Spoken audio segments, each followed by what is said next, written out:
Hi, welcome to today's show of Focus. My name is Michael Richmond. Welcome to the Big Smith News Watch. Today, in my presence, I have the president of the Georgetown Football Association, Mr. Otis James. He's going to shed some light with us today about the upcoming Georgetown Football Association League, which starts this Sunday. Also, we're going to talk about, the Elite League, now returning after a 3-year, what many could say, stoppage and other things within Georgetown and so on. So, Mr. Otis, welcome to Focus. It is a privilege having you here with us today. We're gonna talk a lot, mainly about our sport that we love, football. Elite League has been out of I would say consideration for the past 3 years. Some officials from the federation has came out and said that it's due to the pandemic and a bunch of other stuff. And the GFA league has been continuous. Year in, year out, we see the GFA league playing. But now, as you guys announce that the league will be starting, we see an instant action from the GFF, which we see the Elite League coming into fruition back after 3 years. Automatic 4 years. after 4 years, 2019. 2019 to 4 years. Sorry, 4 years automatically. Also, the our Guyana national team is preparing to play the Gold Cup preliminary games, one against a very resurgent and strong Grenada, I may say. Mhm. And if they win, they go on to play against a strong Trinidad unit. What do you think of that? You call GFF immediately, the GFA automatically, the GFF called the Elite League. What do you think about that, Mr. Otis? Well, I didn't even recognize that. I didn't even realize that you recognized that Yeah, because we had a couple of calls and saying, boy, y'all need to continue pushing because if y'all don't push, nothing will happen. yeah, Um, I was wondering myself if it's because we say the GFA League will start on April 30th, a month in advance. We see like a movement to the GFF. But I'm still wondering if you have paid staff, a technical director, a competition department, and all of these things, okay, why can't you have from 2019 to 2023? You can put a plan in place to restart.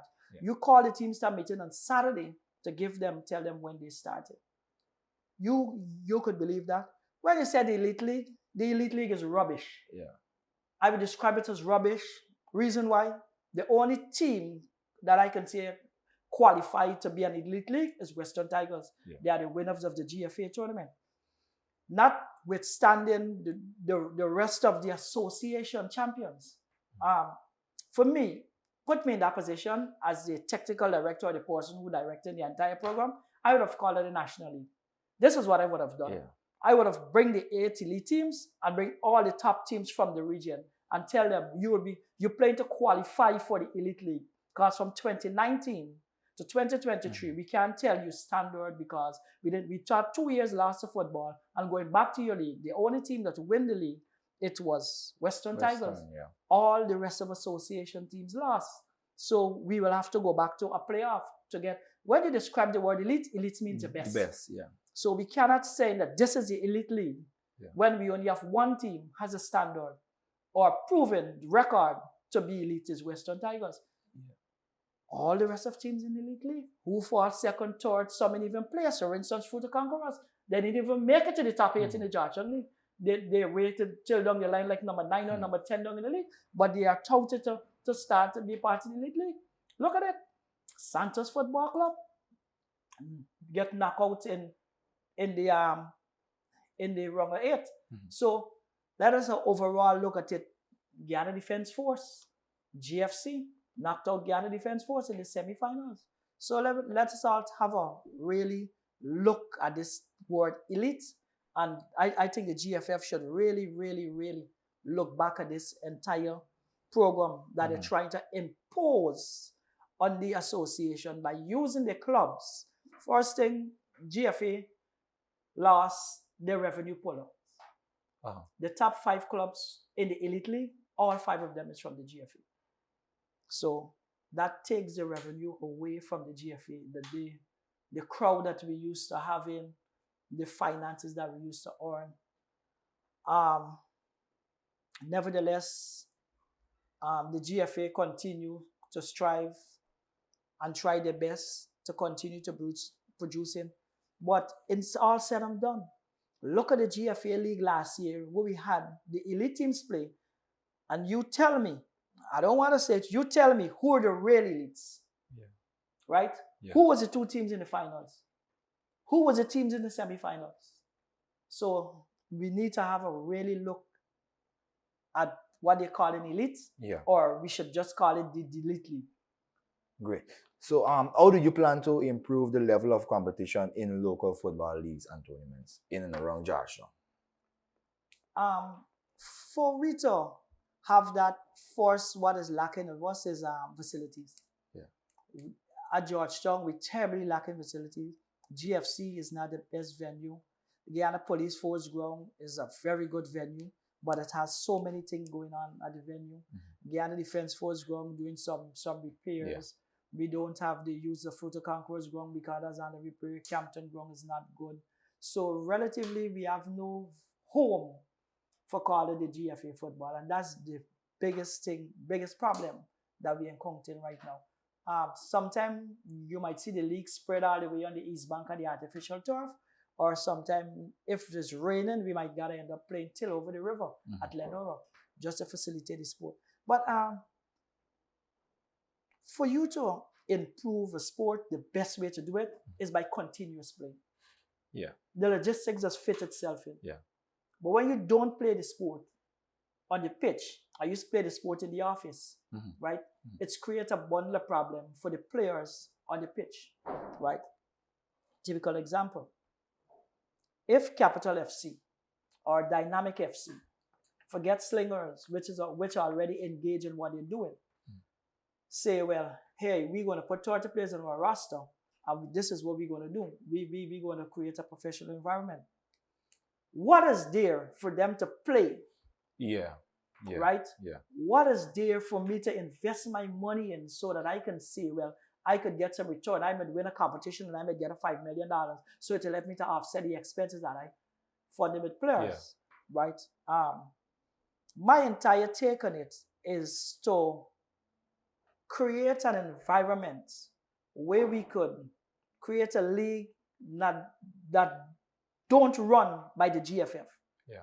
Like the English Premier League, or even if the TT Pro League. Yeah. The Jamaican Red Stripe League. Yeah. It doesn't run by the Football Association. So I personally think that for we to really develop this craft, we have to try to get like a semi-professional setup or a professional setup where we get business people come on board and we create a sponsorship splat with companies or corporation assistant teams, create a platform where we can create a government-private sector relationship, something like what Trinidad has. You create 40% government pays salary, the 60% come from the private sector. But look back at it. If the government put 40%, what's the taxes on it? The government could tax it 33%. Yeah, 7%. So relatively, it's 7% the government paid. But at the end of the day, we have 500 more persons employed. We take 500 youths off the street, turn them into semi-professional, so that the next 5 years to 10 years from now, we could find them playing all across the world. We really need to have a look at that. And until we look at moving football forward, that's one of the perfect ideas to start moving it forward from the ground to a semi-professional that could turn professional sometime in the future. When Guyana played the last game against, I think if I'm right, it was either Bermuda or Montserrat. Kelsey was performing, and I was in a show and I made a statement. I was like, Kelsey, to me, perform on the par to what I know Kelsey could do on the field. And a lot of people said, Michael, no, you shouldn't do this, you shouldn't say this. I was like, why you want me to be dishonest? You want me to say, well, I didn't see Kelsey perform, but he didn't perform to his natural ability. So it forces me now to say, with the Elite League being away so long, and then majority of the times players have to depend on year-end football alone to just play football in perhaps 52 weeks in a month, and you depending on probably 8 days. 8 days in a year. To play football. I think it's really scary. It shows that there is no commitment from the the higher heads when it comes to football, because we see cricket play almost every single week in, week out, almost every month, from the smallest level to the the seniors 4 days and everything. So, but it's very alarming so to see that at the recently concluded Milo finals, there were over 1,200 people there go to watch Chase football and Santa Rosa play football, and do something that we don't even see at the stadium when Guyana is playing 4-day cricket. So is that football is really, dying from inside the office as much as a lot of players, they're trying to keep it alive on the field.